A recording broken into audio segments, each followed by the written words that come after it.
Okay, I'm just going to shoot this one really quick. I'm going to shoot another longer video or a couple of videos for you, hopefully tomorrow, about the soul and about the parts of the soul and all those other things. But I don't feel like doing it tonight, and it's getting late. So I do want to shoot, though, a video for you to respond to some of the stuff you've posted on the discussion board and to talk more bluntly and casually a bit about what it means to become a master of your moods, or how it is that pride can get in the way of our living among others.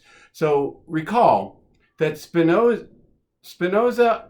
helps us to understand that as human beings, we are comprised primarily of desire, pleasure, and pain, right? These are the three things that really drive our human behaviors.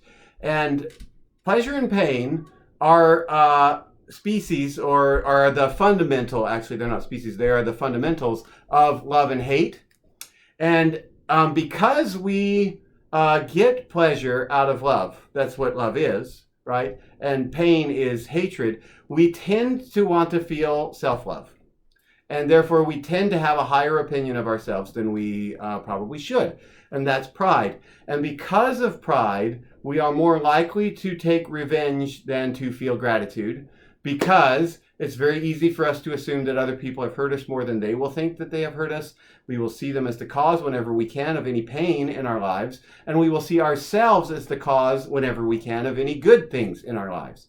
And so because of that, we are more likely to underestimate the value of others and to overestimate our own value.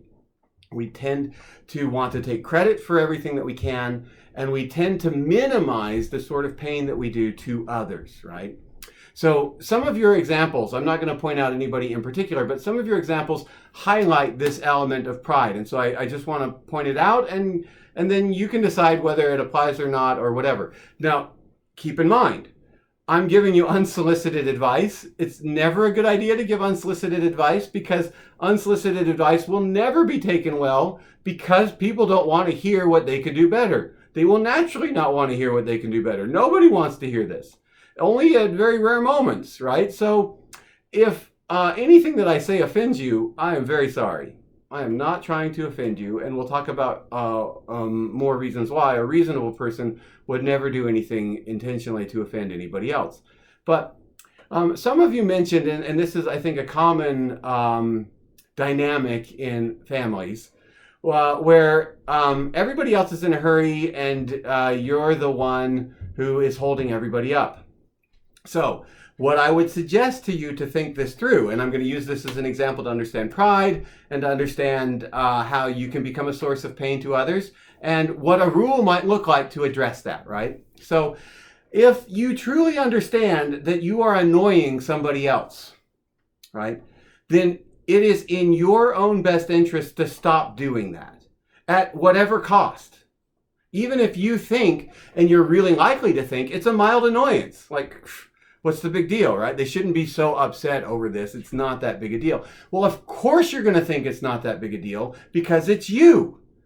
And you are not seeing it as they do. If they let you know it's a pain, you should, because honestly, how do they feel towards you when they're sitting in the car waiting for you and you're the one who's going to make them late to something that they really wanted to do, right? Well, they hate you. Why do they hate you? Because you are causing them pain. They're feeling pain. They're less perfect. And they see you as the cause of that imperfection. And they hate you for it. And it makes them angry towards you. And when they're angry towards you, they take it out. Usually they probably just mock you and say mean things to you. And why are they doing that? It's called revenge. They're trying to hurt you as much as they think you're hurting them. It is not in your best interest to be considered a thing of hate, an object of hatred, right? This doesn't do well for you. And if you dismiss it like this and say, well, yeah, but they shouldn't hate me, then you're out of touch with reality. Reality is they hate you. Why in the world you would want anyone to hate you is beyond me. It is unreasonable that you would knowingly cause somebody else pain, who you live with. Now, why? Why would you be a total fool to keep doing that? Because they will take it out on you. How do you know they're going to take it out on you? Because they're proud. And if they're proud just like you're proud, then that means the pain you think you're inflicting on them is not the pain they think you're inflicting on them. They think, if you think you're here on the pain scale, they're going to think you're here on the pain scale.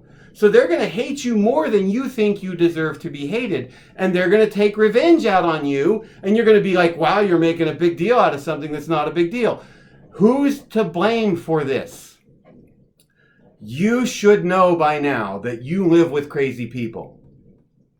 And as long as you're willing to live with crazy people, then you should know no matter what you do, if you make them late, they will hate you. And they will hate you more than you think you deserve. Now you know that.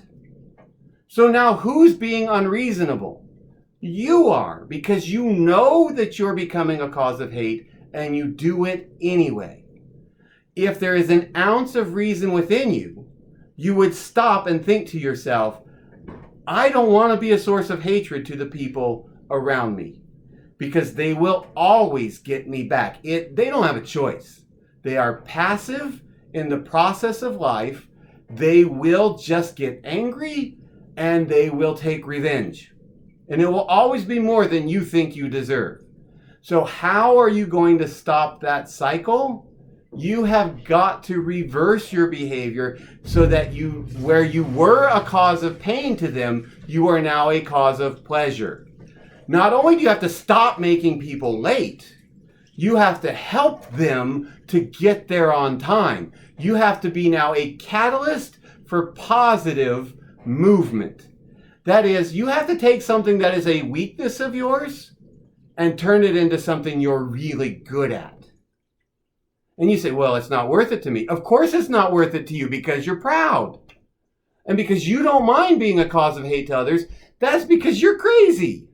But if you were thinking clearly, you would take that weakness and make it, you would invest more time in making this small thing a strength for you, so that you became a source of pleasure to those you live with than almost anything else you do. If you know that there's something your family needs to get to on time, you would make a concerted effort to get there early and to be useful to others in helping them get there early. Now, what would be the result of that? They would see you as a source of pleasure to them. They would love you. They would express gratitude. They'll get you ice cream. They'll buy you flowers. They'll give you the keys to the car. If you stop being a source of pain to them and instead become a source of pleasure, your life will be better with these crazy people, because they can't help it but be kind to the things they love. So in every way, you should be trying to get them to love you.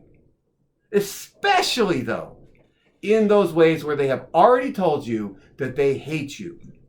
Well, they don't say they hate you, right? But that you caused them pain. So what would be a rule that would come out of this if you're thinking clearly? The rule would be, I will always make it so my family can be there early, as much as it is in my power.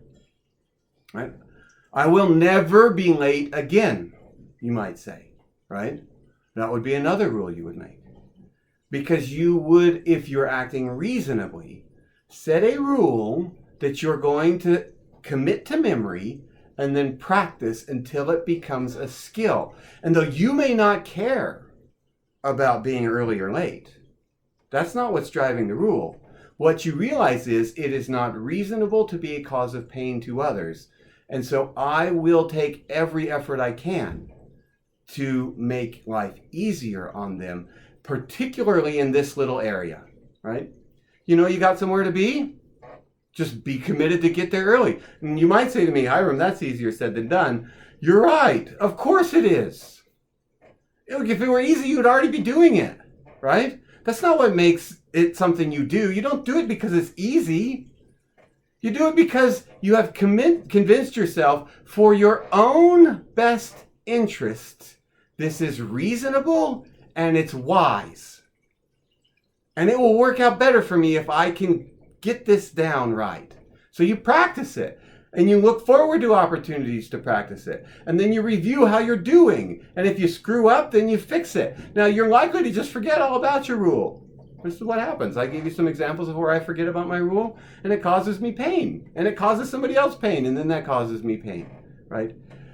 But that's the point of having a rule, is to be able to practice it. Practice it, practice it. Now, you have to turn the thing that was a weakness into a strength. The thing you don't do well, you turn it into something you do well. And what makes it right or wrong is that it's in your own best interest. It doesn't even matter if it makes other people on time. That's just the target. What matters is you're not a source of pain to the people that you live with. And they've told you, this is a way that you are a source of pain to us. So you make a rule to stop doing that thing. And that, in a nutshell, is ethics for Spinoza.